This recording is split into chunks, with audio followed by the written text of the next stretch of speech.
what has worked for me is that I have never, and I say this knowing never is not a word to be used, but I'm using it. I have never silenced my conscience to fit in. And I have always known, I'm not that naive, that there is a price to be paid for that. When you take a road less traveled by, it's not going to be easy. But somehow I'm made like that.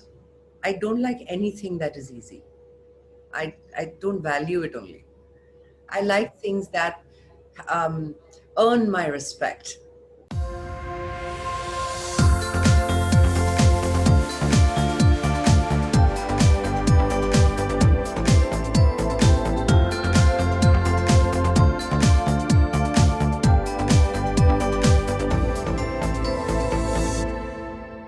There's this trend going on Twitter right now. I don't know if you've noticed that, perhaps how it began and how it's going. So how it began was 26 years ago, you were crowned Miss Universe. I think I have everything from 1994. So it has that Oma picture that, yeah. Yeah. So you're the Oma girl. Oh my God. Even now when I look at it, I think, you're just making history, girl. Can you have not had your eyes pop out of their socket? But yeah, I remember that picture. Yeah, that was so endearing. Like, yeah, right. And so, so how it began and now how it's going. Now you are on these OTT platforms and your Arya was received so well. Yes. I've watched it and, it's like, we would like to see more of you, of course, doing these kind of path-breaking and like, different kind of roles and with OTT platforms offering those things. So a lot of questions in this statement here, but to come to the question is like, what is happening right now and how are you, what do you think of this whole new phase of 2020? How is it going for you? Well, 2020 has been quite a disturbing year for the world at large. There's so many lives deeply affected by it that I almost feel bad saying 2020 was an incredible year for me personally. On a professional level, in a personal capacity, everything that I had been working towards and waiting for came to fruition with Arya. Yeah. And the way it was received was so overwhelming because it wasn't just my web series doing well. It was about breaking norms of what a 40 plus actor is given in the industry as a scope of performance. You're not looking at a film with an hour and a half of carrying on your shoulders. You're looking at 9 hours of content and that kind of investment to pull that off. And this was unheard of when I came into the industry. So today, I think finally, I have always been this woman that believed the sky's the limit. We'll keep growing as long as there is scope to grow, right? I think the industry and the fact that the digital medium has allowed enormous amount of talents that have been for the longest time submissively kept to have an aggressive outlay of projection, So I'm very excited that I'm living in times when I get to explore that side because I've waited for this a long time. I've had to say no a lot to be able to finally be given something like this to say a yes. It's wonderful to be in the times we're in right now. And this progression for me has led me to now handpick stuff that I really want to do. I'm very blessed, much like what you just said, Dipti. My audience still wants to see me. And that's the only reason I can continue doing what I do. But when I do come back on the screen, whether with a film or with season 2 of Arya, or with a Myntra fashion superstar, I want to be able to satiate that hunger of having waited for so long. I don't want to just bore you with stuff. So I've definitely got to be selective, but there's a lot coming your way. I hope you can take it all in and still say, I want to see more of Sushmita Sen. Definitely, definitely, yeah. So you, of course, as I mentioned earlier, also you've led life on your own terms. You've adopted 2 girls right now, and like you've not like as you said also earlier in your style and thing, you have to chart your own path. But it's not as easy as saying it, right? It comes with its so many challenges, because of course you are walking against the stream, against the flow. What sort of challenges did you have to go through, and how did you, go past those challenges, and the learning, especially for you, following your own path? These are probably four of the primary questions that would lead the book I write someday. That's how enormous it is in terms of the gamut of experiences that I've been through in the process. But, if a woman knew and overthought the process of carrying life for 9 months and then the pain of having to deliver that baby, right? No woman would want to give birth. So I think that one of the best things that I've done in my life is I haven't overthought too much. I have believed in the power of action. I knew it was time for me to take responsibility and to mother a child. And I knew, luckily at a very young age, that there is a difference between wanting to give birth and being a mother. Yeah. I didn't confuse them. So I was okay with not giving birth, but I knew it was time for me to be a mother. And I didn't overthink it. And when my father tried to think it out, because obviously he was very concerned, he said, "You're 24, you're a child yourself." He asked me, "How do you know you'll be able to be a mother?" And I said, "Well, you show me one mother at any age who's a graduate mother. You learn how to be one. I will learn too. Let's not overthink it, Baba, because if you overthink it, you're like that woman who's overthinking pregnancy and then giving birth. You just say no." So life is lived in action, and in the process, you realize what could have been overthinking turns into lessons when you act upon them. You take a step forward and you say, "I'm going to pursue this because I know this is my calling. I have been given a platform, financial independence. I've been given my own mind and my own conscience that can think for itself, decide for itself. Am I making a mistake? Am I doing the right thing? I really don't know. I will find out. But that should not paralyze me from taking action. That should never happen." So all my life, I have followed that conscience, that voice very, very deeply. I have made certain mistakes and deeply learned from them. That'll be a big part of my book's chapters. In fact, those mistakes and the lessons learned from them are the reason I'll be able to write a book someday. Otherwise, how boring would it be, right? Yeah. What So would you call it? well, I have a working title, and it's called Breaking Inertia. Nice. Great. So I don't know what I'll finally call it, but yeah, the name of the book so far as a working title is Breaking Inertia. Nice. And so we know, of course, what all to find in that. But so these lessons that just coming back to them, Yeah. in retrospect, what do you think worked and what did not work? Oh, of course, what you mentioned of not overthinking it. But in retrospect, we do think about it, right? Okay, maybe it's worked because of this, and maybe this didn't work because of this. No, I don't overanalyze. That's the one thing I don't do. Because if I sat down to overanalyze, I would have missed out on the childhood of my children and missed out on doing good work. Because you're ghar ka na ghat ka, you are scatterbrain. You are doing everything, overthinking it. So your action and thinking don't really go together. If you act on it, you start learning on the job. Every mistake teaches you. What has worked for me is that I have never, never, never, never, and I say this knowing never is not a word to be used, but I'm using it. I have never silenced my conscience to fit in. And I have always known, I'm not that naive, that there is a price to be paid for that. When you take a road less traveled by, it's not going to be easy. But somehow I'm made like that. I don't like anything that is easy. I don't value it only. I like things that um, earn my respect, that inspires me to have it. And then I love working for it. I love to put in the work and say, it wasn't given to me, I earned it.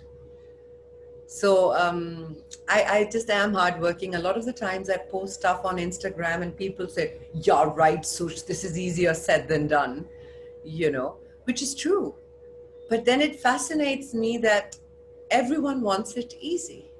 Why should it be?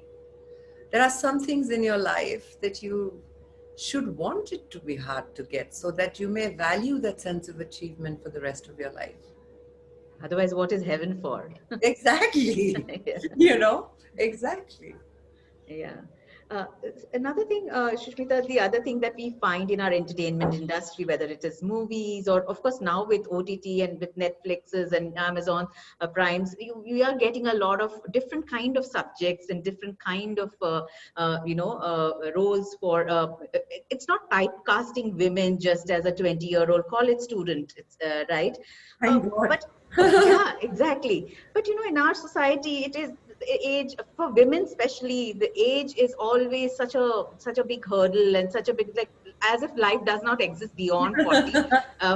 For me personally, I think this is the best period of my life. I'm 45 plus, and like, so, so So good. I'm joining a bandwagon. November, I turn 45. wonderful. So the thing is that we have there is so much more, right, for why and how you think this we can change this kind of mindset, because it happens only through mass media, through these films, and through, like, we haven't seen those kind of topics ever taken up, right, like of an older woman going about her life the way anybody else probably does. Are you looking at certain subjects like that, or what do you have to say about that? I don't do anything age appropriate.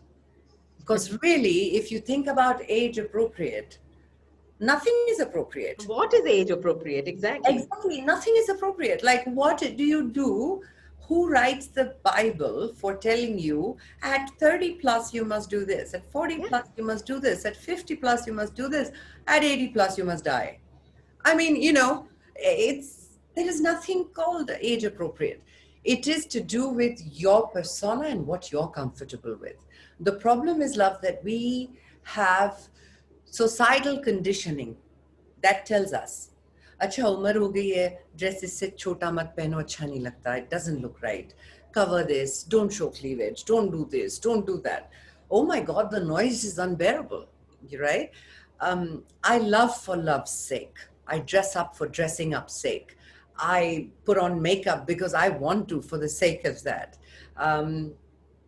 I have not put conditions, and I'm not speaking for society at large, only because I have realized yet again, multiple times in my life, Dipti, that we spend too much of our time trying to change the world. You can't do that. But you sure as hell can live your life honestly enough for it to inspire one person somewhere, who then will follow suit, who then will inspire another. And like this, time changes people, right? I, for one, am pretty unapologetic about my choices, only because I didn't make them to make you happy. I made them because I can live with them, and I didn't make them to upset you. So when you realize that, whether it's in a role in a movie or in real life, you're not trying to say, hey, show me a script where an older woman is trying to find why. If the script has it, I'm more than happy to play it. You bring me an aria and everybody is panicking while offering aria to me and saying, you have 3 kids in it and they're all teenagers. They're all like grown up. And I'm like, oh, that's great. Only 3.